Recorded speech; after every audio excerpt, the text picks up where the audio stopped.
Thank you so much for inviting me out here. I really appreciate you coming on and doing this for me.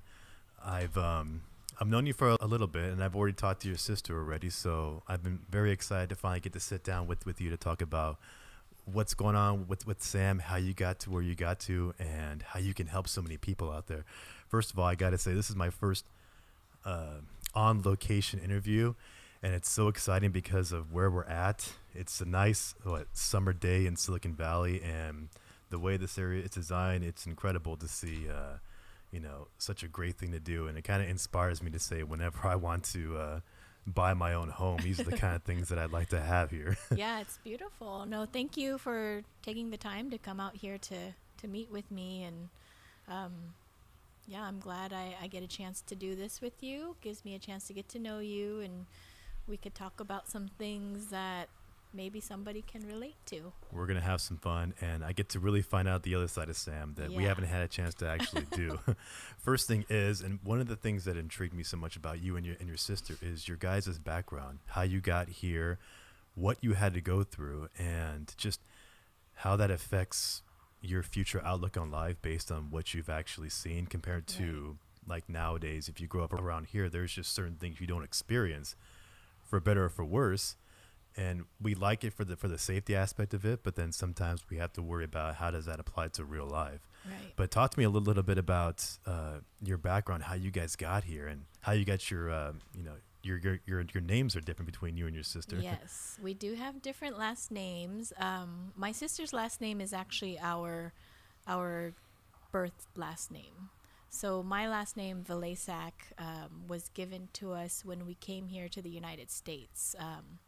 Basically, when you're coming here from another country, during a time where it's a little bit harder to get into the United States, you have to be sponsored over here by either a relative or somebody really close to you. And in order for us to come here, we had to be sponsored over.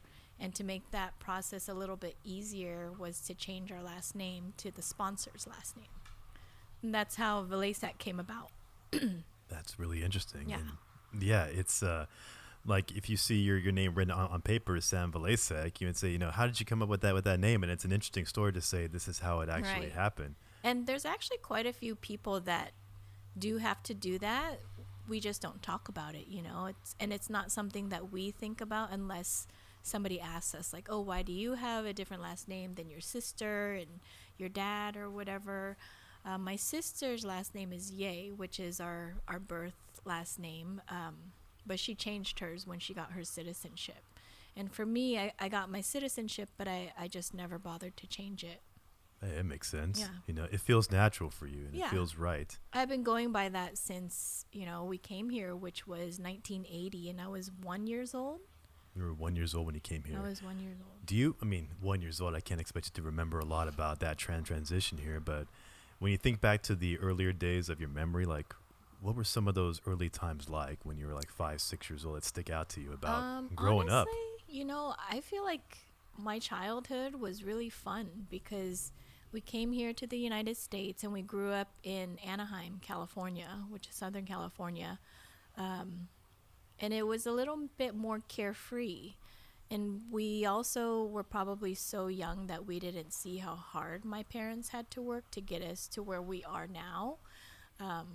Because we were just pretty much carefree, playing, doing what little kids do because that's why they brought us here, right? Hmm. For a better opportunity at life and just to be able to have those chances to succeed. Wow. Talk to me about like your dad and mom growing up. Like, how did they get their start in just making money and figuring out? Everything. Yeah. So when we first came here, my mom and dad, they didn't speak English. So they would go to ESL classes after they would go work. My mom would clean homes and she would do like odd jobs and go to ESL classes to learn how to speak English. And once she was able to speak a little bit better English, she got a job opportunity at a donut shop, working in a donut shop. Um, and once she started to get a little bit more into that, my dad also joined in working in a donut shop, and they realized how much money you could make. It's a lot of work, it's hard work, but they were willing to do whatever they had to do in order to succeed.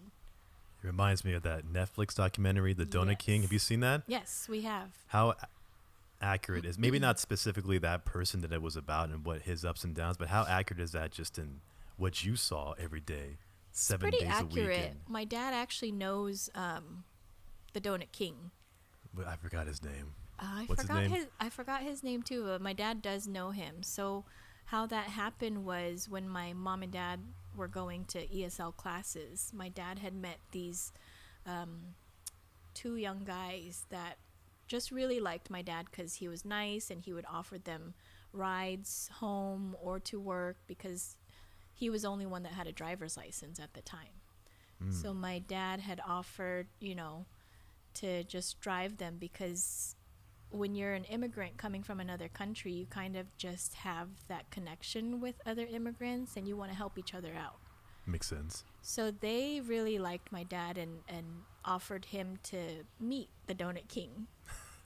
Because at that time he was helping immigrant families that were coming here to the United States to open up their own donut shops. And That's, he would loan them the money. that's right. I remember that in the documentary. Yeah. So how many shops did your dad have? Or he just had the one? No, my dad. So after that happened, my mom and dad worked really hard to save their own money to be able to buy their own donut shop. And the Donut King, had loaned them some money. And after that, they saw how helpful it was to have these people helping them. So they would help all their family members. So my dad basically helped all my aunts and uncles start their own businesses once he was able to get on his feet with his own. That's, I mean, it's noble, it's interesting, and it just shows how, wow, just how the family sticks together. Yeah. When you all come over here at the same time and you don't know anybody else other than your own tight-knit circle, and they're pursuing the American dream. And Right. just, like, talk to me about, like, how the work hours were. Like, did you see your dad? Oh. He was just there the whole time. Yeah, I mean, that's the thing about the donut business. The hours are really rough because you have to start basically at midnight baking the donuts. And then all donut shops pretty much open at 4 a.m., 5 a.m., and you're working from then until closing time, which, back in those days, donut shops used to stay open until like 6 p.m. Or even 24 hours. And now it's just, they close at 12 or 2 because the bulk of your business is the morning rush hour. Makes sense. Wow. So, like, what was your day like as a young child? And did you have to go help your parents out there, or they kept it separate from you? They didn't keep it separate from us at the very beginning. They did, when they were starting to build this. Once they were able to acquire their own donut shop, we moved up here to Northern California. That's when they had their very first business. And my oldest sister, who's 5 years older than me, she kind of got the brunt of it where she had to go to the donut shop a lot more than she and I because we were younger. But Right. as we got a little bit older, we would have to go every day after school to help the family. Jeez. Starting from like age 10. 10 or years 11. old. So you're just kind of getting into, well, elementary school, right? You're like Yeah. in 6th grade. Yeah, So you're trying to elementary. balance friends, learning school, and then you're just straight to the donut shop Yeah. to help out the family. Wow. What's like, I mean, it's incredible to do all that and learn how to balance time. Like, how does that, or how did it affect positively or negatively your relationship with your parents? Was it just, I knew them at the shop? Did we kind of bond with family time afterwards? Or was that something you really thought of back then? I mean, you don't really think about it back then because you're young.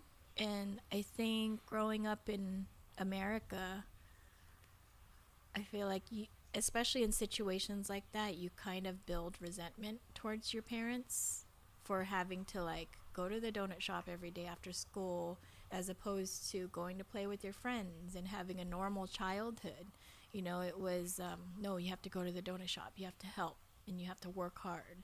So it was a lot of, I think, resentment and anger built towards like my parents, because you're just too young to even comprehend any of that, right? Yeah, I mean, it makes sense. You're not thinking about paying the bills. You're No, not thinking not about at all. if I don't go to work, it goes out of business. My Right. clients go somewhere else, and now I can't feed my family. You're just Right. like, I want my mom and my dad to. Yeah, you're young and you just want to be a child and you want to play. You want to do things that like kids do. And especially, seeing other kids having a normal childhood, that's what you want too. Jeez. I think it's important. I'm glad you brought that story up because it goes kind of into what I want to talk to you about. So, for those that don't know you, you're a successful business owner. You have your own hair salon in a very nice area. You've built that up from the ground up.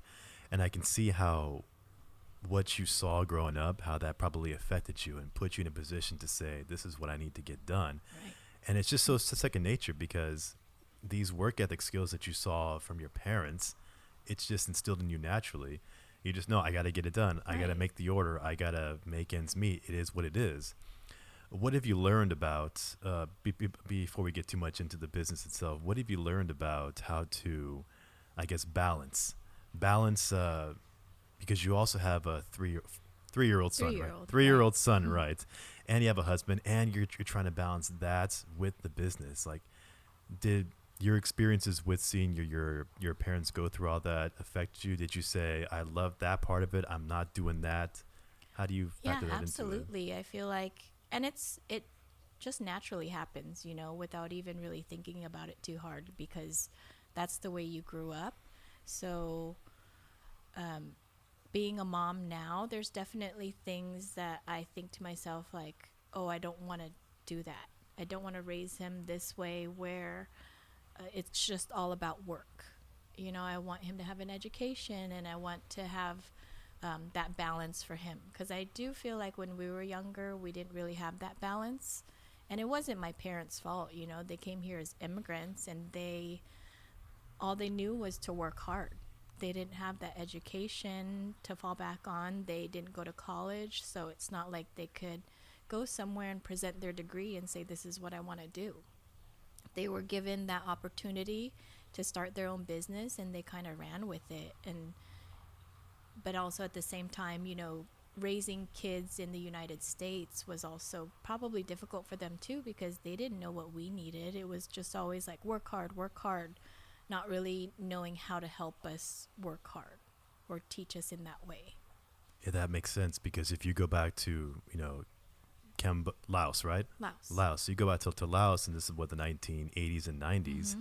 If you were still living over there, it probably was, we have to work to survive. There is no social security. There is Right. no government assistance, or Right. very little, if anything. It's, if you don't work, you don't eat. Right. You don't And eat. there's no retirement. There's, nobody teaches you that No retirement. Yeah. in those countries. So things like that is what I've taken away from it growing up here. I know I'm a little bit more educated in that way as far as like planning for the future and planning for retirement and just more stability, Mm, that makes because we're sense. we're more educated about that than what my parents were. Really quick, did you ever talk to your parents about that, later on in life, about how this is how it is over here? We have to think about A, B, and C. And was that a learning curve for them, or were they still stuck in the ways of it's just work, work, work, and then, I think definitely a learning curve for them, but that's where my older siblings come into play because I'm the youngest out of four of us, and with my older siblings, they've definitely taken that role more than I have had to because I was the baby of the family. So, especially with Chi too, my older sister Keo, my brother T, um, they've had to plan that a little bit better for my parents or educate them a little bit more about it mm-hmm, than I've had to. it makes sense there.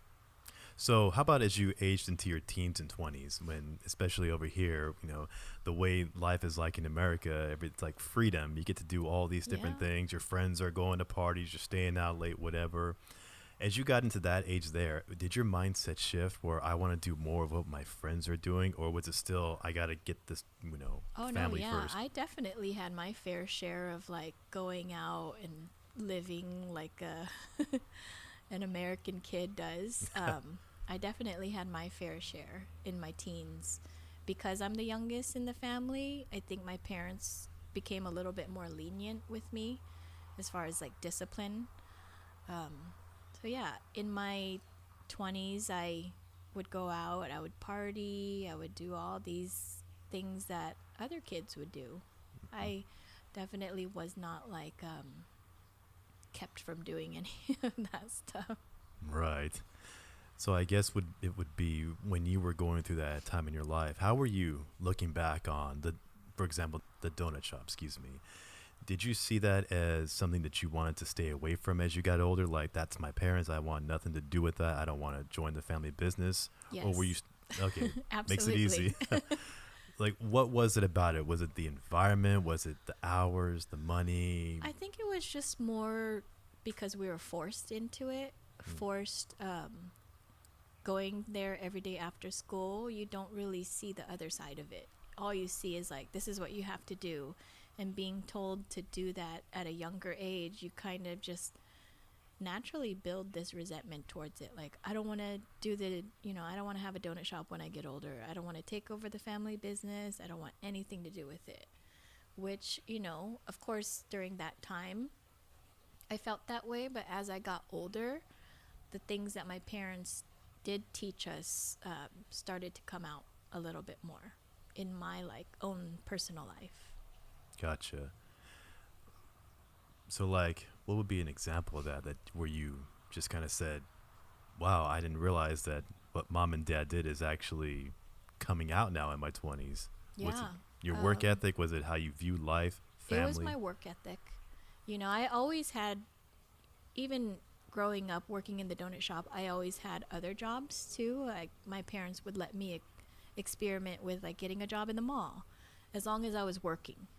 So I would always, go work at random little stores just to see how things are. But it wasn't until I started to think about what I wanted to do as a career in my life.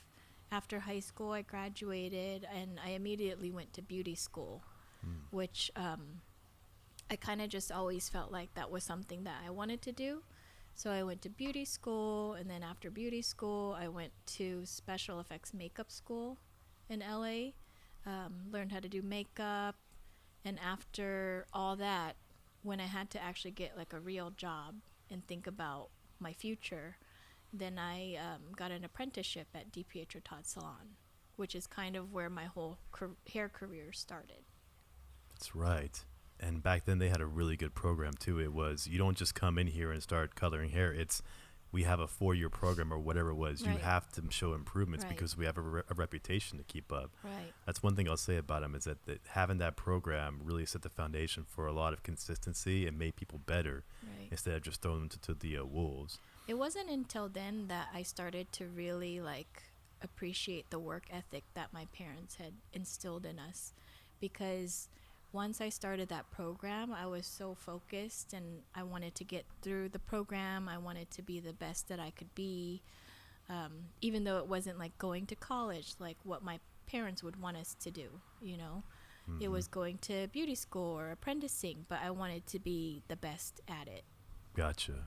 So that's where it kind of started to come out, and where I realized like, oh yeah, I do have some pretty strong work ethics because of how I grew up. Wow. How about like in your, not teenage years, like your early 20s? The reason why I'm asking this is because, well, first of all, we're just in a different world now. Like, what your son's going to experience when he gets 15, 20 is going to be different than what me and you experience, because Right. it's the technology alone. So right now, the big thing is just social media. For as many for as many great things as it does bring, and getting and keeping people together, keeping people informed, there's the opportunity for misinformation. There's the opportunity for a certain life being portrayed that doesn't really exist. So I see a lot of younger people thinking that once they graduate high school, it's I go to college and then I get a 6-figure job right away, done deal, because that's what everybody has now, so it shouldn't be a problem. Not realizing that there's a lot of work that goes into it. There's a lot of work that it takes to get yourself ready to make that next jump. Right. The people who drive around the Lamborghinis or whatnot around here, it's like they had to start from somewhere. Mm-hmm. Maybe a few of them got lucky and mommy and daddy paid for everything and they just sort of inherited it. But most people have to work their rear ends off to get there. So if you can go back to when you were like, 20, 25 years old, what was that, like the early 2000s?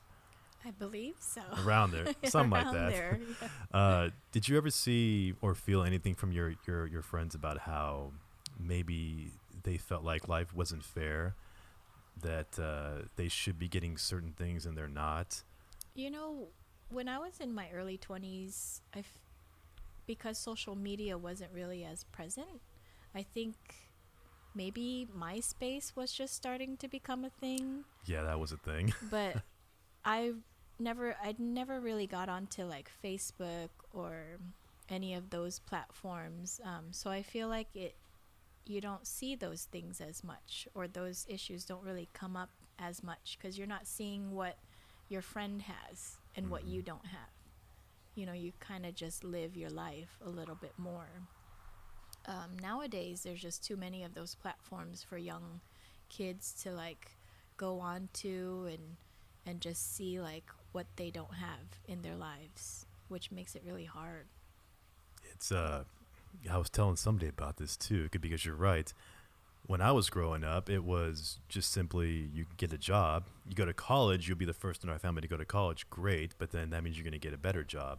And if nothing else, you could probably fall back on a blue collar job and be Right. totally fine. And those jobs don't exist anymore, so Right. people sort of get confused as to Right. where they actually go. Well, and then now you see like the influencers and all these people getting famous off of social media and being an influencer, basically just showing what they do in their everyday lives, which is, I don't know if it's like necessarily normal, maybe to them, but you just didn't see that back then. Yeah, that was unheard of. Like the people who would flash, they would just show with their cars or their houses. Yeah. That was it. You didn't see all the other stuff that Mostly people the have to do. cars, right? Exactly. Yeah. I mean, I was asking that because, for going through that time in your life where it's so easy to maybe get influenced by what other people may have, you stuck to your guns. Like the work ethic that you had from your parents, you carried on with you. How did you did you lose a lot of friends? Did you have to block out a lot of any negative energy to sort of continue on the progress that you had as you got into your career? Oh, definitely. I would say in my like teens and early 20s, I was definitely a little bit more on the like, I wouldn't say like wild, but I would go out a lot and I would, just party like other young kids would do. I Yeah. would do a lot of that. And once I did figure out that I needed to like stop and focus on my future and career, I did have to disconnect myself to a lot of those friends that I had in my 20s, because some of them never really grew out of it, or they were still kind of in it at the time. And I was just at the point in my life where I was ready to be done with it. So it was a hard balance because you do try to hold on to those friendships, but you realize like there's no real connection there other than like partying or going out or doing those specific things with. That makes sense. So as you're getting into the apprenticeship program with DiPietro Todd, and you're learning a lot about how to do the techniques that maybe they didn't teach you in beauty school because they just give you the bare minimum Right. there. How are you thinking about your priorities at the time? Are you focused so much on a career, on owning a business? Are you thinking about, no, maybe I want to do a family first? Or how are you balancing all of that at that time? Well, at that time, I was really focused on like getting through the program and finishing. Because in that type of environment, it's easy to go out after work and go have drinks and go fall back into the lifestyle that I used to have. But I was so past that point in my life that I didn't want to do it anymore. So I would just do what I had to do. I would go look for my models. I would, go to work. I would commute. I would just go to work and then go home Wow. to get Already. through. So were you thinking at the time, I'm doing this because I want to one day have my own business? Or at the time it was just, I want to be the best I can at this, and then wherever it goes, it goes? At the time, it was more I want to be the best at what I was doing. I wanted to be a really good stylist. I wanted to take advantage of the education that they were offering. Because I felt like I was a little bit late in the game also, because a lot of the other apprentices that I was apprenticing with were maybe 4 or 5 years younger than I was. I was pushing into like my late 20s at that time. So I kind of felt like I needed to get the ball rolling and get my act together to do something. Wow. And you thought you were late in the game when really you're probably way Yeah, ahead of I it at thought that I point. was. I really, like, I honestly thought I was like getting old. I was like, I need to get my act together. Wow. That's very good to hear that at that age you're like, I'm getting old and I got to really get on my game. When did you first meet your husband? Oh, that was actually before I started DiPietro Tot Salon. So after I had gone to beauty school and special effects school, that was all in LA. So I was living down there at the time, working a little bit, doing special makeup effects, and I had a lot of student loans and stuff I needed to pay off.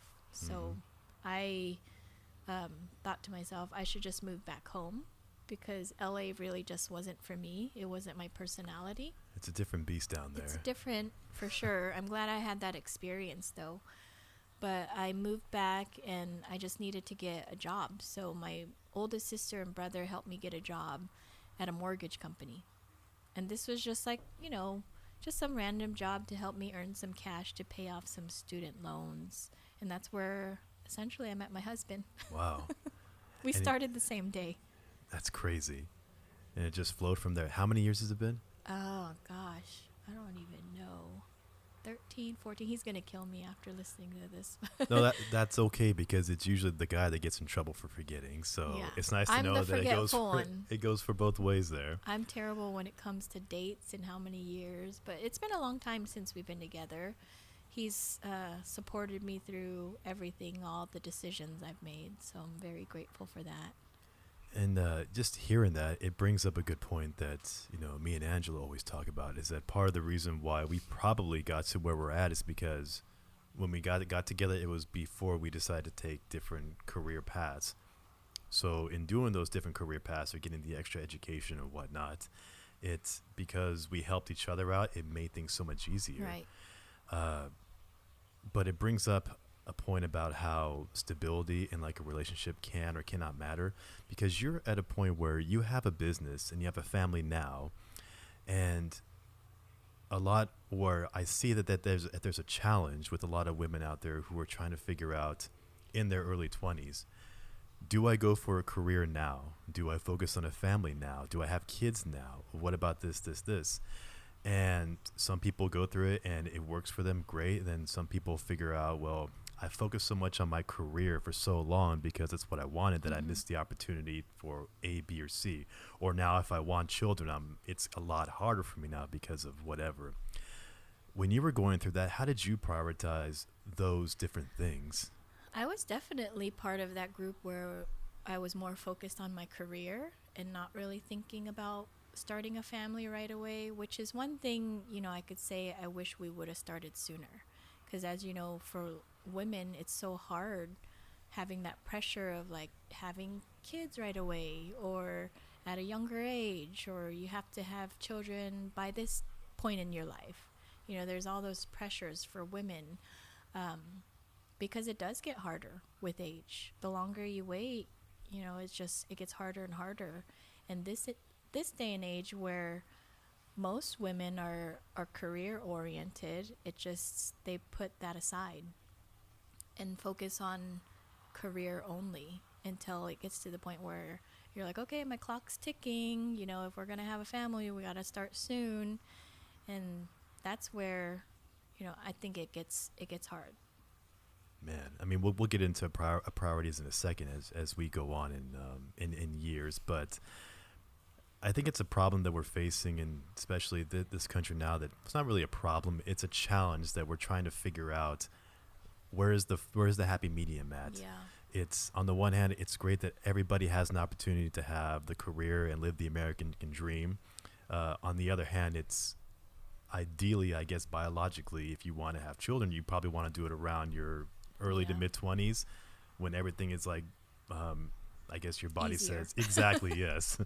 But then trying to balance that early on when at the same time, if you have a career, you Right. need to put the work in now. Like, especially if you're a lawyer or a doctor or one of Right. those higher end careers, it's like you work, work, work, work, and then after so much time, you earn the respect, you earn the money. But Right. in the beginning, it's like 80, 100 hour weeks. It really is hard, finding that balance because there's never the perfect time Hmm. to have children. You're never going to be fully prepared. You're never going to, it's not like you could say 2 years from now, I'm going to be financially stable. I'm going to be like mentally ready to have a child at that point. Wow. So it's hard. It's hard finding that balance. But, once you have a child, you make it work. Make it work. Hmm. That's exactly what I see people who are successful doing. We're going to find a way to make it work. Yeah. If that means we don't go out anymore, if that means we don't see mom and dad anymore, we're going to do what we got to do. Right. How about those discussions, or talk about, did you guys have the discussions, you and your husband, about when we decide to have children? How do we prioritize who works more or less, or who takes care of the kids? Who do we hire a nanny? Like, how did you guys figure out those questions? Well, you definitely do talk about those things, and it never turns out the way you plan it exactly. Mm. I feel like you just don't know until you actually have a kid. Wow. That's what I can say honestly. From our experience anyway. Like we did talk about like what are we going to do? How much am I going to work? Am I going to go back to work full time? Are you going to, work less? But once you have that child, you kind of just naturally find that balance with each other. The first year is the hardest. I believe that. It's the hardest because you're learning how to be a parent and you're also learning how to juggle everything. Right. But if you can get that through that first year, things definitely start to get easier and it just balances itself out. I think it's really important early on is that if you both can get through that, then ideally I'd say it gets easier. I don't know Yeah. if that's really the right word, but maybe the challenges change to where they're Right. easier to. They change. They shift a little bit to where I think, and you just naturally adjust to it. Right. Because we definitely, I'll be honest, we struggled quite a bit. Like, I didn't go back to work full time right away just yet, but we definitely struggled with the balance. For me being a first time mom, I struggled with that. I had postpartum depression, which, a lot of women don't Oh. talk about either, but it's a real thing, because your life changes 1,000%. What does that? I mean, obviously, speak about what you're comfortable with. What does that look like, or what's going through your mind when that happens? I think for moms, the main struggle, well, maybe I should just say for myself, like from my main struggle was figuring out how to balance, being a mom and being the best mom I could be, and working. So for Yeah. like a full-time, somebody who is working full-time to going to being a mom full-time and not being able to work full-time anymore, it's that like juggling that balance was really difficult because you do feel guilty if you can't give your child enough attention, if you're not there as much, or if you go to work, you feel guilty not being there for them, or you feel guilty not like pulling your weight with working. That's. I guess it would be ideal to say if you had a magic wand, you could change the world and make it your way. Would you rather stay at home full time and have money not be an object, or would you still say, no, I have to work. I have to get hands on with a career, but still I want to be able to balance it. Is that more would be what you would say? I'm not sure. I go back and forth with that because there are times where I do wish I could be there all the time for my son, but also when I am there a lot, I'm so happy to be at work too, to have that, Yeah. just a little bit of time to myself, even though it's work. It's, disconnecting a little bit, and then you're able to be better for them. Right. I think that's the biggest challenge that we're all trying to face in the modern world is both people want to work. Yeah. At the same time, we want to raise our children, and it's always traditionally been, I guess, the mother who wants to be there at the earlier stages Right. when the kid needs her the most. But then just trying to find that balance of how can I do this without giving up my career or taking too much of a step back where I fear I may lose ground in whatever it is I'm actually doing. Right. Or in your case, having a business where it's, I don't want to say it's 24/7, but you're always thinking about it 24/7. Right. What if the power goes out? What if a pandemic happens? You know, what if this person quits? What about my Yeah. suppliers? It's It's like a lot of pressure. all going Different through kind of your head. pressure. Yeah. So if you could give general advice, we'll talk specifically about how your business works in a second, but general advice to somebody listening who's in a who's in a similar spot as a woman saying, I'm ready to have a family or I just had my firstborn, but honestly, I don't want to not go to work. Even if my husband says he's going to do all the work and to make all the money for us, I don't want to give up that. How do you advise them to balance that? Um, I mean, for women, if you don't want to give that career up, or you want to figure out a way to balance it, I say do it. Because this day and age, like, I feel like women are pretty resilient where you could do both. You don't have to choose one or the other. I mean, the Bay Area is a little bit tougher where a couple kind of both have to work in order to survive in the Bay Area because of the cost of living. But if you do have the chance to be a stay-at-home mom, great. But if you also want to like work a little bit and have a little bit of time for yourself, I say do it. That's awesome. Just to be able to hear that, I'm sure some people can say just hearing that from somebody going through it makes them feel a lot better that she got through it, she's getting through it. Yeah. I can do the same thing too. It is possible. And if you have like family, don't be afraid to ask for help because that's what they're there for. Like I have to say, I wouldn't be able to do any of the things that I do now if it wasn't for my family and the way I grew up, the way I was brought up. I know all that now. You have to kind of go through all those motions in order to feel the way you do in the current moment. Right. What if it was different and you had let's say you and your husband were living in the middle of Kansas, nobody around that you knew as family. It's just you and him. How does that change anything, or does it? I mean, I don't know. I don't know if it would change anything because for my husband and I, we really did want to have a child. Like we started maybe around like age 35. I'm 42 now. We started around age 35 and we struggled. We had a hard time getting pregnant, but we knew we wanted to have a child. I think it would be different if your situation was like you weren't sure if you wanted to have a child and it kind of just happened.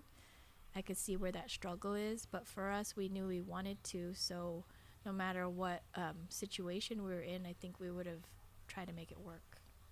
Well, first of all, you fooled me. I didn't realize you were 42. I literally thought you were probably 32 or whatnot. Oh, wow. So. Well, thank you, but no. I wish Very I was. good.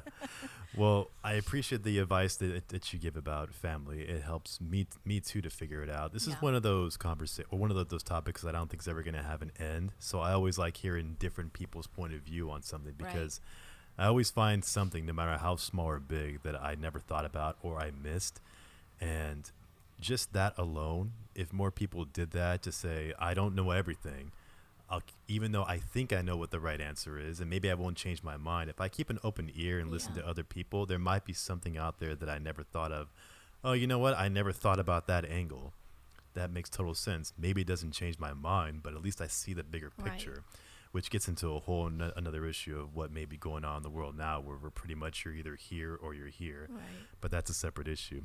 But let's talk about the business now. So tell me how that got on its feet. How did you go from where you were at there to say you wound up over here? So I worked at DPH Todd Salon for about almost 14 years, 13 to 14 years. And I was at one specific location for about 10 years. And after I had my son, that's kind of when we started to think about, like, what are we going to do next? Like, what our next step was. Whether I was going to go back to work full-time, working in the same company, or if I was going to make that shift and start my own business, which I started to think more about, like, later on in my career. And our goal was kind of always to maybe end up in the South Bay. We were living in the East Bay at the time. But our goal was always kind of like, oh, eventually, if we start a family, maybe we should go out to the South Bay because my sister was here and my parents were here. That way, we would have that family support. And when I had my son, that's kind of when the opportunity came about. You know, my sister kind of pushed it a little bit. Like, this is Wow. your chance to come out here, start a business. And she was 100% on board with helping me. So that kind of made the decision a little bit easier. I wasn't back at work full time quite yet. So that also made the decision easier, leaving the company. So we just did it. I talked to my husband. We decided to sell our house that we had over there. It was our first place that we ever purchased together. We decided to sell it, buy a business, and move out to the South Bay. Wow. And this was what year? This was 2019, so Wow. not that long ago. And then you opened the doors when? We opened the doors in 2019. So we purchased the business 2019 in April, and we opened the doors in June, late June of 2019. So you had pretty much 8, 9 months, and then the doors had to get shut. Yeah, and then pandemic happened. Man, and yeah, talk to me about that. You basically, I mean, within a year, I'd still say it's a new business. You're Yeah, learning a lot. You're yeah, getting the totally. place to look the way you want it to. You're getting your people in here that you want, and then you're told, guess what? You got to close it all up. Like, what was going through your mindset at that point? Like a lot of small businesses out there who were It like, was this wasn't. hard, you know. I was mostly at the very beginning, obviously, I was mostly thinking about like the pandemic and COVID. Like, what does this mean? What's going to happen? Because it just seemed like it was like a movie, right? Yeah. We only saw Yes. this in like movies. Um, and obviously, like, I worried about the business, but I don't think any of us realized like how long we were going to be shut down for because it was a lot of back and forth, back and forth. I think we were shut down 3 times. So it was, you know, we get shut Okay. down and then we opened up for a few months and then we got shut down again and then they let us open up again. So it was a lot of like unknown factors, not realizing that we would have been shut down for 7 months total out of the year. Right. Just like obviously you're thinking about the health aspect of it, of Yeah. what's going on here and how serious is this and when's the vaccine coming, like everybody else is thinking. But when you put the business hat on and you're thinking about the bills that are due and the people who may leave, go somewhere else and never come back, like Right. how are you processing all that? Well, definitely had to have that tough conversation of like, okay, so how long are we going to be paying the rent here before we decide like we're just throwing away money and we're not going to be able to bounce back afterwards. So we definitely had to have that tough conversation of how long do we let this go for. But fortunately, we opened back up and we were able to bounce back on our feet. But there was definitely a lot of worry, you know, stress and what do we do? How do we make some money? And not getting enough PPP from the government to help us financially because there was just so many small businesses that needed it. You know, they prioritized, I think, businesses that were established a lot longer than ours Right. because ours essentially was like a year, Right. if that. You guys did something that when I was told this, I had no idea how it was going to end up. I was like, well, I'm curious to see what this is going to happen here, which speaks a lot to your work ethic as you grew up. But the idea to say that we cannot open up our shop right now because of the pandemic, but you know what? We're going to find other ways to make money. And so talk about what you guys did there, how the idea came up to sell the merchandise you did and just So this was getting closer to the holidays, I believe it was, and they were just announcing like another shutdown.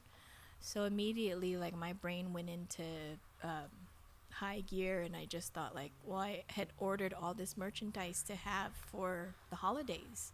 What are we gonna do with all of it? So I immediately thought in my head, like, let's open up for retail since we can't open up to be a salon because we had merchandise and we had things to sell.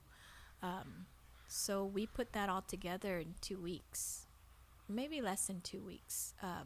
Just getting stuff together, packaging things nicely for the holidays, and that's how the Salon Craft Holiday Gift Shop came about. And you guys were not only selling just hair products or things related to a salon, but you were selling Everything. T-shirts. You were selling tie dye. Whose idea was it with the tie dye So shirts? tie dye was mine and my husband's quarantine hobby. Huh. It's something that we always wanted to do, but we didn't have time to do it because we were working full time. And when quarantine happened, I figured, oh, I'm going to do this just to keep myself busy. So I started ordering a bunch of dye and all that. And tie dye just exploded last year. So I came up with the idea to sell all the stuff that we had made. Was that a trend on its own, tie dye, or because you guys did it, everybody just wanted it? It was just starting to become a trend. Wow, you want to talk about right timing? Yeah. It was Jeez. all about the timing. And like everybody wanted it because everybody was home wearing sweats, wearing t shirts. So, and I had all this stuff because I had ordered it. I started, it became like a pretty big hobby of ours. And we had a lot of merchandise actually. Yeah, I remember that. So you had the hair products, you had the tie dye products, which were shirts, Tie-dye. socks. Am I missing anything with that? My sister came up with the idea of plants because that Yes. kind of exploded during quarantine too, where people were potting plants and like doing home gardening. And she's really good at that stuff, so she came up with the idea to like pot a bunch of plants and sell those as like holiday gifts, which everybody loved. Like that's just it sort of blows my mind. Maybe it's the air in Silicon Valley with all this entrepreneurship around here. I don't know, but it's like to be able to think of an idea of here's the cards we've been dealt with. We could just leave it there and say, well, it is what it is at that point, or what else can we do to make this work for Right. us? To think about an idea of not only selling retail, but selling stuff that doesn't even apply to a salon, putting it together the way that you did between plants, tie-dye merchandise, and hair products, and getting it ready for the holiday day season. Like that was just incredible to think about. And not only that, the outreach that came about. Right. How did you advertise it? Was it all word of mouth? Was it social Mostly media? word of mouth, you know, like we wouldn't have been able to pull it off without Angela and Ching helping us. Like that's one thing that I really cherish during COVID and the lockdown last year was the friendship that we all created together because we did spend a lot of time together and we were able to just do things that we actually enjoyed doing, like making crafts and Wow. selling them. You know, like we all genuinely enjoy doing those things. And it's kind of hard, especially when you get older, to find a group of like friends where you enjoy doing the same things. Mm-hmm. So I actually cherish 2020 for that. Wow. Of everything that went on that year, and for all the reasons that most people have of saying that was the worst year that they could ever had, to be able to say that out of all that came that Yeah. type of relationship, then that's incredible. I feel like I got a lot out of it. My sister also, you know, I've been friends with Ching for a long time and I've known Angela, but we never really were able to get to know each other on that level. And I don't think we ever would have been, to be honest, if it wasn't for COVID. That's crazy. But to me, when I heard that, it just went back to showing that the friendships that you made during COVID, as you know, first of all, just to be able to make that happen was so awesome. How Yeah. it organically you guys all came together. But then hearing your story about how you guys grew up and going back to the Donut King and just the work ethic that you built up here, that again, you took a situation that a lot of people just threw their hands up and said, I don't know what to do. You know, that was my business. I know nothing else. And Yeah. to say you pivoted and say, we're going to make this happen here. And to be able to successfully, you know, after you bought all your supplies, to be able to say that you guys made enough to make the rent payments to keep the salon Yeah. open just long enough to be able to open the doors again. Like it's an incredible story, and it goes back to your work ethic, of your attitude of I'm not going to let this get me down. I have every reason in the world to complain, and probably people would agree Right. with me, but I'm not going to do that. I'm going to say, here's what I've been dealt with. I have to make it happen, and it's a trait that I wish we had more of in the world in general. But in 2020, you saw a lot of that coming out, which is the other side, which Right. is I couldn't do it because of A, B, or C. You didn't make excuses. You just Well, found a way to make it honestly, happen. at that point, I was just so frustrated because it was our third lockdown and I was just kind of over it too. where my brain just like kicked into high gear, and I was like, F it. This is what I'm going to do. Sorry. This is what we're going to do, in order to survive. And that carried us on until I think February, because that's when we're able to open back up again. Mm-hmm. And it's just the connections you make with people. Everybody's putting their skills together to help each other out because you've built that relationship with each other where people want to help you do better. As opposed to what you might see if you look at social media, and it might be everybody's against this person, or one person says something wrong and they all jump on them. It's like, that doesn't benefit really anybody. Right. And this goes to show you here, and it's great for those who are listening, that just putting all that noise aside and then getting together with the people that you trust and you're building something with, how you can still make things happen. And you guys pulled it off, and now the salon's back open. And how is the future of it looking? The future's looking good. I think it was a slow start, but I'm grateful because we were actually able to still open back up. I can't say that for all businesses, Right. which is sad to say, but we're fortunate enough where we're able to open back up, and we're, getting on our feet again, which is more than I can ask for. Exactly. And the business is gradually getting better and better. Wow. I mean, it's a great story to hear. That all from I just trace it all the way back to the upbringing that you had. How do you translate that, or how do you want to translate that to your son as he starts to get older and starts to piece the world together? I mean, I could only show him right through the actions that I take and the things that I do. There's only so much I could say to him or tell him to where he will. I mean, I would hope that he would absorb it, but I feel like mostly in our actions, our everyday actions that we do, they pick up on those things. They learn, and they might not apply it to their lives just yet, but eventually they will. Wow. Just like with my parents, I'm sure at one point they probably thought oh, these kids, they're never going to go anywhere in life. But I feel like parents just will always worry about that.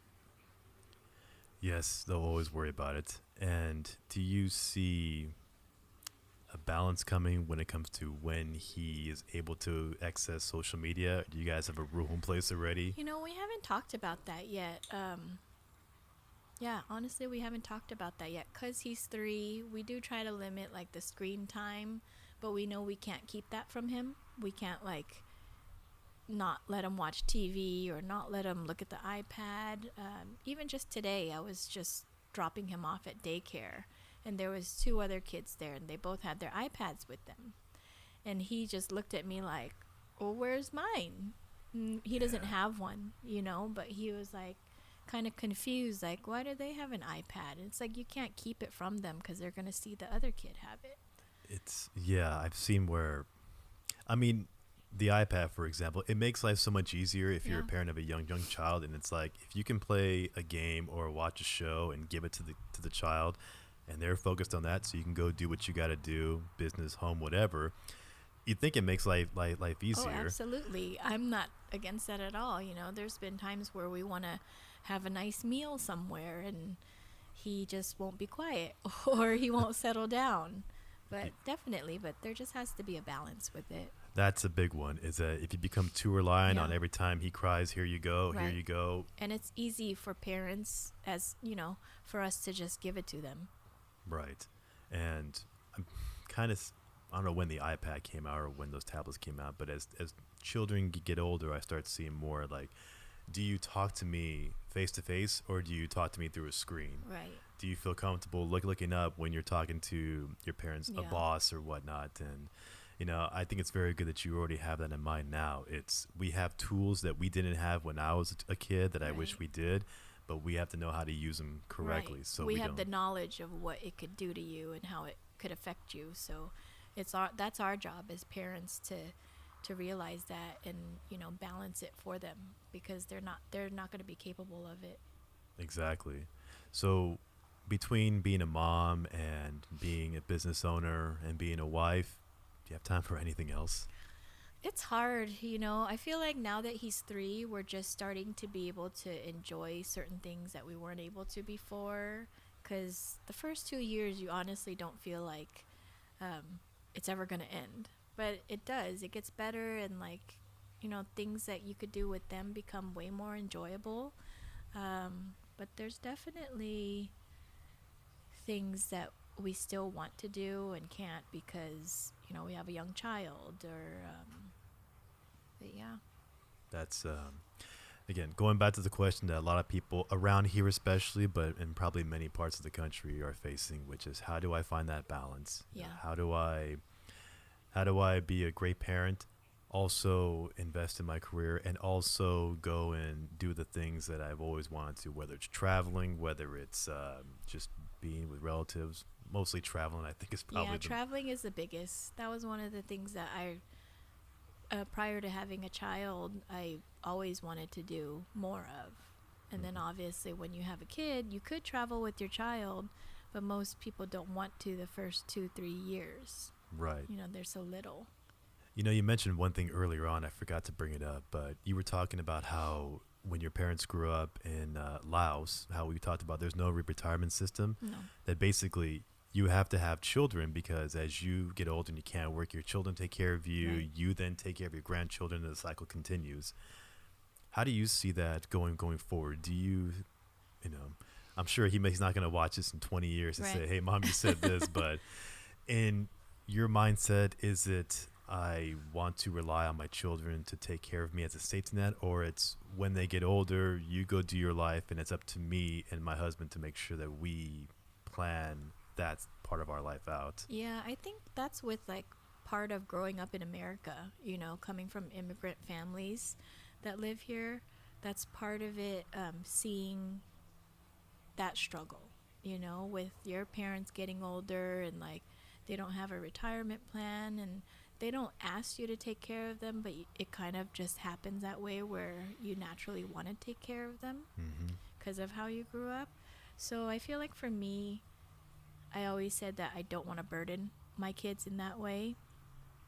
But at the same time, I would hope that they would care enough to still like be around and not like completely forget about me, which I see with a lot of American kids, with, I feel like with kids that grow up here in general, you kind of grow up, you live your life, you do your own thing, and you will visit the grandparents every once in a while. They're not really a part of your lives. I kind of want to be able to balance both of that. Mm-hmm. With my son, I don't want to have to rely on him to take care of us as we get older, but I also want to be a part of his life. Right. That's, I think, you're right. Some people have gone through life, and it's as I've gotten older, my parents live here, I live here, and once in a blue moon I'll call him, but I don't really have that relationship. Did you ever see that movie Gran Torino? Yes. With Clint Eastwood? Kind of like Yeah. him and his son. Yeah. Like he had his life in his house. His son moved away wherever. Every time the son would come over, it's pretty much business, or are you ready to sell that yet so I can take it Right. off your hands, Right. move you into a home.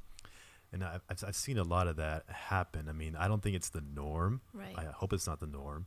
But yeah, there is that side of it where if you depend on your children to have to take care of you, to have to bring you into their home and then give you your own room and then do all that, you don't want to do that nowadays because there's actually options. Right. But at the same time, while you want to be self-sufficient, you don't want to have them be so self-sufficient that they forget about, mom and dad Right. and whatnot. And, of course, I don't know the answer yet. I'm only 38 years old, so I still have, time to say how that's going to look for me. But I have seen a lot of elderly couples who, because they just depend on their children to take care of them, they lose the motivation to do anything else. Right. So I'll see them like sitting in the couch all day while watching TV, and you can just see the body just sort of, Yeah.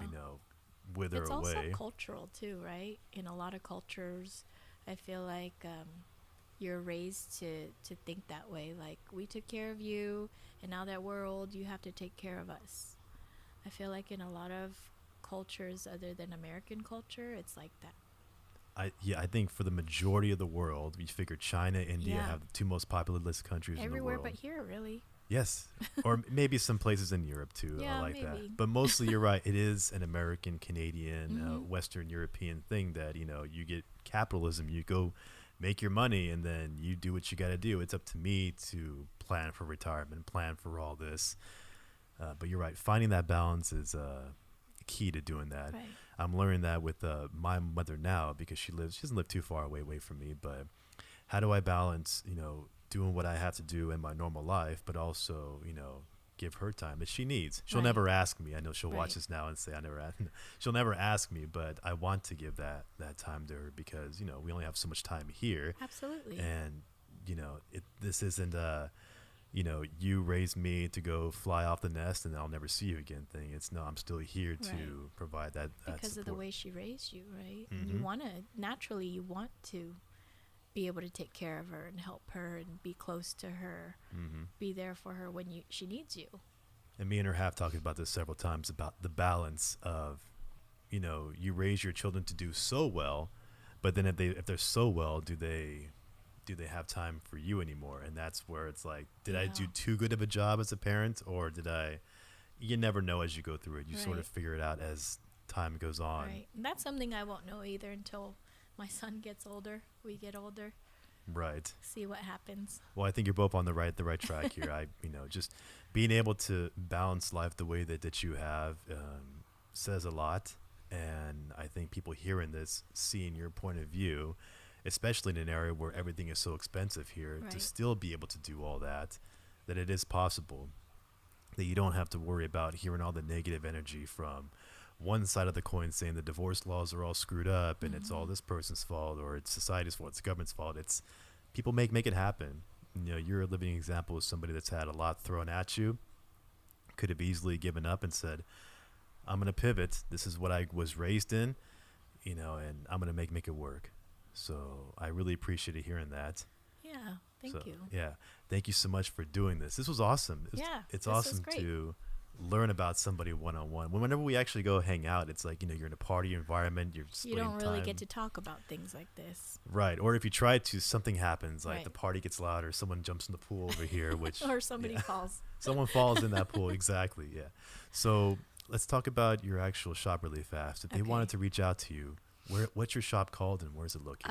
Our shop is called Salon Craft Los Altos. It's located in Los Altos. And it's, I have a collective group of women that work there that all specialize in what they do. So they're all really amazing. I would probably say they're at the top of their games at what they do. And they're pretty sought after. What I like about that salon is that it's very comforting when you walk in. You don't get overwhelmed with like loud music and crazy artwork on the wall, which is nothing wrong with that, but it's very inviting. So if, I can see clients feeling very comfortable being there. I can relax, get my hair done, or whatever services Thank that you for they have saying there. that, because that was kind of our main goal, to have a space where it was inviting for people and not feel like, because I came from an environment where it was high-end salon, and the minute you walk in, you just feel like anxious and you don't know where to go. People are looking at you, and you just feel like judged. I didn't want that. I wanted the opposite of that. I wanted to create a nice, welcoming space, like what you said, to where everybody felt comfortable, not just, the high-end client from Silicon Valley. I wanted a high-end salon, but a neighborhood feel. I think you accomplished that where it's at, and there's also no ego. So I don't know through experience, but I'm pretty sure if you go into a salon and the person does the hair that they think you want, as a customer, you might feel intimidated telling them it's not quite what you want, especially if this person's got this reputation. But you just may not come back because you're just it's not, I'll live with it and go somewhere else. But here, if it's not right, your studio artists are very good about making sure that the client is happy, Absolutely. that things will get done. They'll make it right. There is no, if you're not happy, you just don't say anything. No, it's we want you because that's Right. how we get better. We want them to tell us, like, if they're not happy with something or they want us to change something, because ultimately, they're the ones that make our business go round. Gotcha. We wouldn't survive without them. So What's why wouldn't you want to make them happy? exactly? What's the address in case people want to look it up on Google Maps and It see the environment? is 2245 Grant Road. Grant Road in Los Yeah. Altos. Wow, it's an exciting place. So if Thank you're looking you. for if anybody out there is looking for a hair salon that's got that inviting feeling, they have very talented artists there. So Thank I you. see the work, and that, from somebody who doesn't know anything about how to do hair or whatnot, it's you just see the end product and say, wow, it's really impressive, because it's not. I guess it's not something you can find very often. Is really high quality work in that sort of environment. So to see it, it's really I really think that's special. why the group of girls that, do work there, we all work so well together because of that. Because we just want to produce good work. We don't want any egos involved. We just ultimately want to make the client happy. Wow. Well, we'll end it there. Thank you so much, Sam. And I Thank know you have a you. meeting to go to, so we'll get you on your way. Thank you you so so much. much. We'll do it again. Maybe we'll have both you and your sister on at the same time. That'd be Yeah, fun. that See would be everything fun. else come out. All right. Well, thank you again. Everybody have a good one. Thank you for listening. Thank you.